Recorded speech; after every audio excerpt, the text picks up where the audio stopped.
estaba pasando por una crisis mental, estaba enfrentando amenazas, acoso laboral, racismo, que yo apenas llevaba 2 semanas en Estados Unidos. Hola a todos, bienvenidos a este nuevo video donde les contaré las verdades jamás contadas de mi experiencia cuando llegué a California.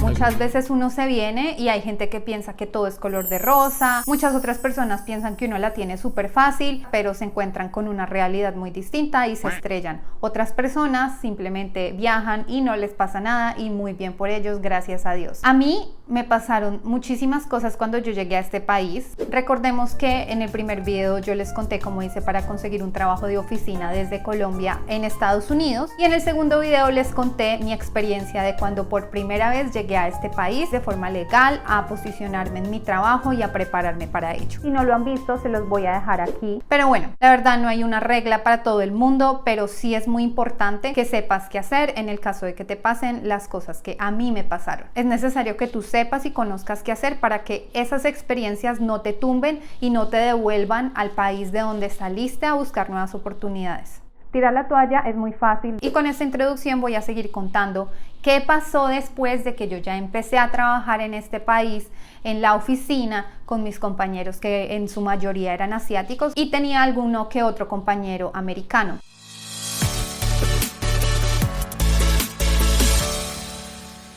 Con el pasar de los días yo quería aprender más de ellos, quería compartir más con mis compañeros de trabajo, que eran las personas que yo más veía durante el día, durante mi experiencia acá. Pero entonces empecé a notar que ellos no me hablaban. No solo no me hablaban, sino que me evitaban. En serio me evitaban. No era un ambiente cálido, no era un ambiente amigable, no era un ambiente en donde yo me podía sentir yo misma. Yo sentía que yo me iba a trabajar en la mañana y todo el día funcionaba como un robotcito y me devolvía en la tarde. Yo la verdad pensaba, así es California, así va a ser mi vida ahora, así es la gente en California, así van a pasar mis días de ahora en adelante. Este es el ambiente laboral en California. Tenía muchas preguntas en mi cabeza. Lo que logró calmarme un poco fue entre mis compañeros también se evitaban. Lo curioso de todo es que ellos no se hablaban ni siquiera entre ellos. Y lo siguiente que pasa es que a la chinita de China que estaba junto a mí la echan del trabajo. Ella nos empezó a contar tantas cosas.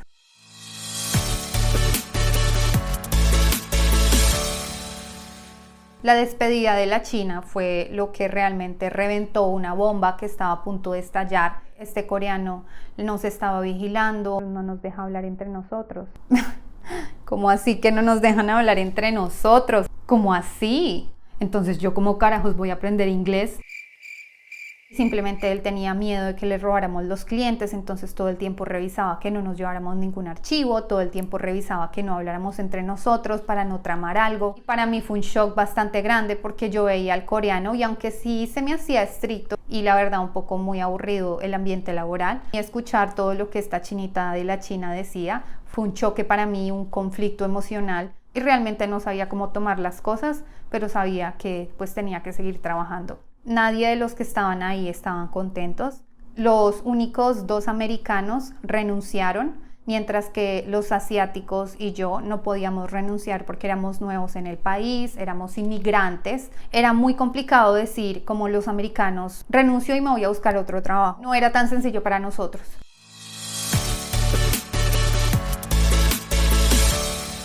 Cuando la gente renuncia, el coreano se empieza a sentir amenazado y ahí es cuando muestra sus colores verdaderos y empiezo a notar esos malos tratos a mis compañeros. Yo como era tan nueva, yo siento que él a mí no me alcanzó como directamente a hacer daño emocional, pero ver cómo él le hacía daño emocional a mis compañeros era algo que a mí me tenía muy afectada y muy preocupada.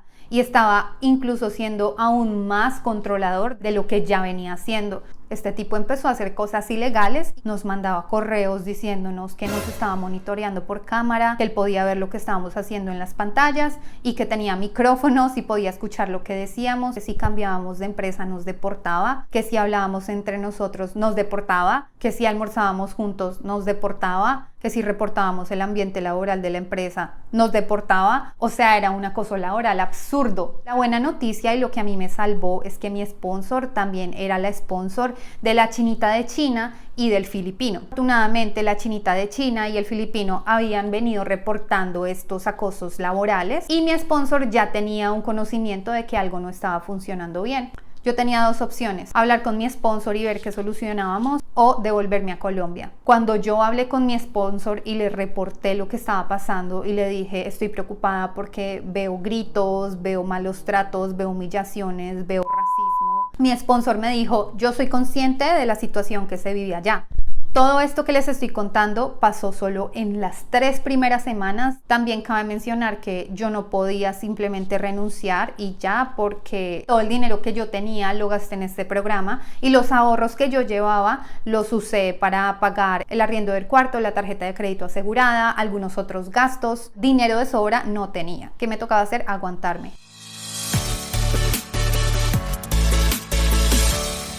Mi sponsor no me podía encontrar un trabajo en el mismo estado y me tocaba mudarme a otro estado. La verdad, en ese punto yo ya no tenía plata. Con más veras yo tenía en mi cabeza, pues me tocó devolverme a Colombia, ¿cierto? Pero mi sponsor me dice, la otra solución, que yo consiguiera otra empresa que estuviera dispuesta a contratarme bajo una visa J1 temporal de 18 meses. Afortunadamente, yo solamente tenía 3 semanas en ese país, entonces tenía como mucho tiempo todavía para ofrecerle a la siguiente empresa. Y pues la que se pone en la tarea a buscar otro trabajo en Estados Unidos. Salí a almorzar y yo, en vez de almorzar, me ponía a aplicar a ofertas.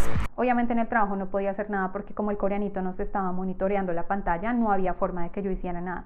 Pero yo salía del trabajo y me ponía a aplicar a ofertas. Llegaba a mi casa y me ponía a aplicar a ofertas. Esto me tenía tan estresada que yo ni siquiera dormía porque me ponía a aplicar a ofertas. Lo siguiente que pasó es que me empiezan a llamar. Mi inglés no era el mejor. Una de las empresas me llama y me dice, "What is your compensation?" Yo pensé que ella me estaba preguntando como cuál era la compensación emocional que yo le iba a dar a la empresa, no sé, y no sabía qué responderle. Entonces le dije que no, que yo tenía 2 carreras, que yo podía hacer de todo: marketing, branding, motion graphic, video edition, UX, UI, lavaba, planchaba, cocinaba, mejor dicho, de todo. Y al final la muchacha como, "That's amazing, but what is your compensation?" Hasta esas cosas tan tontas yo no sabía. Pero aparte de las llamadas fallidas que tuve, hablé con un señor que me preguntó si tenía experiencia en transporte. Afortunadamente yo había hecho un sitio web para un proyecto de inteligencia artificial aplicada a transporte y fue una buena carta de presentación. Lo siguiente que sé es que el tipo quería verme en persona. Para mí asistir a una entrevista de trabajo estando en esta empresa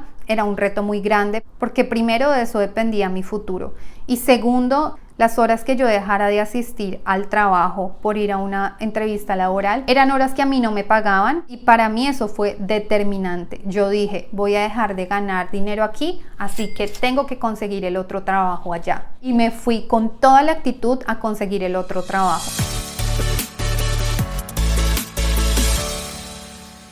Ese día simplemente dije que no iba a asistir a trabajar porque estaba enferma, así que tenía la oportunidad de enfocar toda esa energía en la entrevista laboral.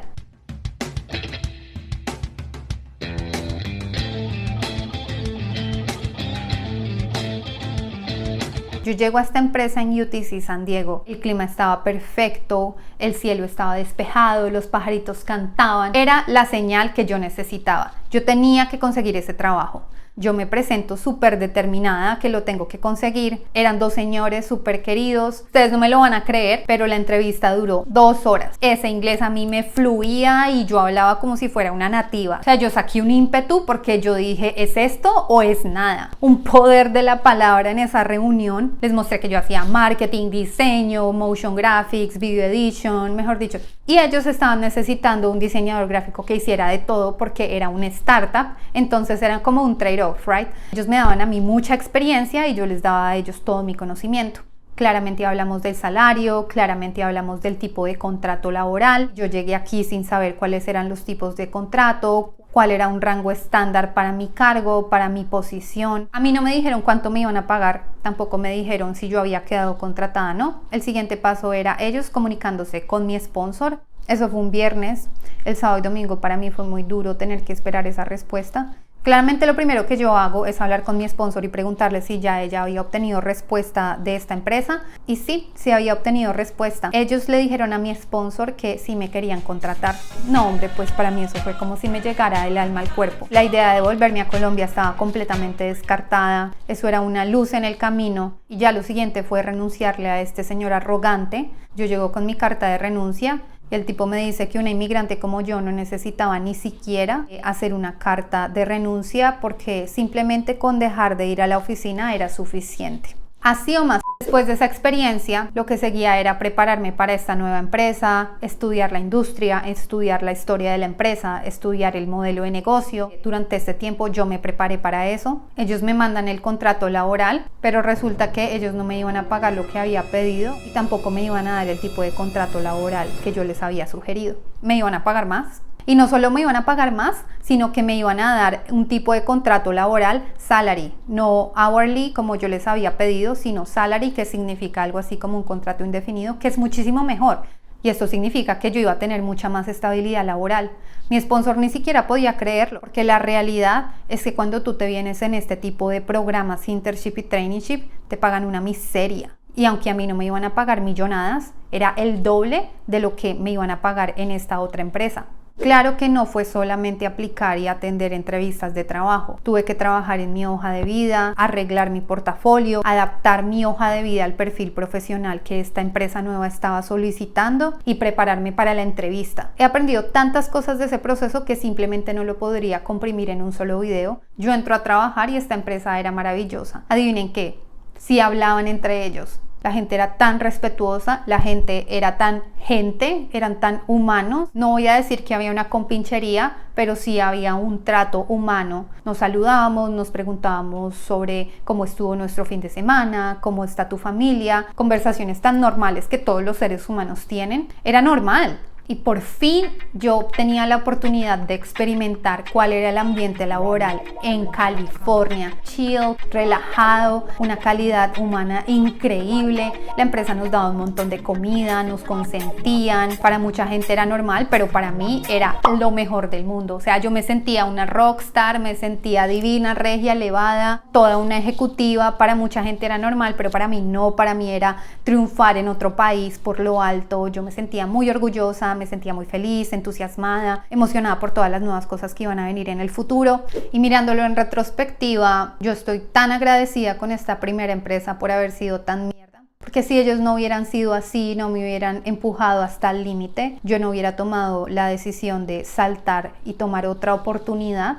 Y al día de hoy disfrutar de todos esos esfuerzos que he logrado a través del tiempo, pero que solo hubiera logrado si a mí una empresa como ellos me hubiera dado la oportunidad de demostrarte que estaba hecha. Esas situaciones a las que uno se enfrenta solo en otro país te hacen fuerte, te preparan para enfrentar cosas incluso mayores. A mí todas esas experiencias que me pasaron en la primera empresa me catapultaron al éxito que hoy estoy viviendo. No se rindan, si tienen que llorar, lloren, enfrentar cosas duras, vívanlas, experimentenlas, pero salgan de ahí. Yo no he conocido a la primera persona exitosa que no haya tenido ningún obstáculo en el camino. Agarren con fuerza esos objetivos y luchen, porque la perseverancia sí paga. Oigan, muchas gracias por ver este video. Recuerden que me pueden seguir en Instagram o LinkedIn como Diana Wolosin. También pueden agendar mentorías conmigo en adplis.org. Los links están en la cajita de descripción. Si les gustó este video, por favor denme manito arriba, suscríbanse, que así me ayudan a crecer esta comunidad de latinos en tech. Gracias y que vibren bonito. Nos vemos pronto.